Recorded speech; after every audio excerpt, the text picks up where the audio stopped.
Awami League vote ডাকাতি করে অবৈধভাবে ক্ষমতা পাকাপোক্ত করার জন্য তত্ত্বাবধায়ক সরকার বিল বাতিল করেছিল বলে মন্তব্য করেছেন বিএনপির কেন্দ্রীয় নেতা ও নাটোর ২ আসনের দলের মনোনীত প্রার্থী অ্যাডভোকেট এম রুহুল কুদ্দুস তালুকদার দুলু।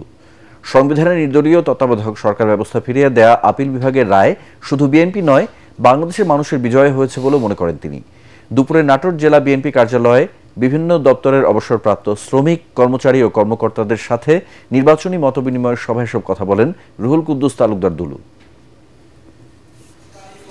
ভোটারবিহীন অবৈধভাবে সরকারে থাকার জন্য এই তত্ত্বাবধায়ক সরকার বিলটা বাতিল করেছিল।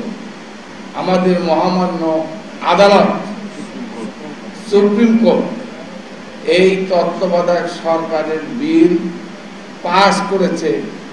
এটা আমি মনে করি বিএনপির জন্য নয়, এই বিল বাংলাদেশের মানুষের জন্য।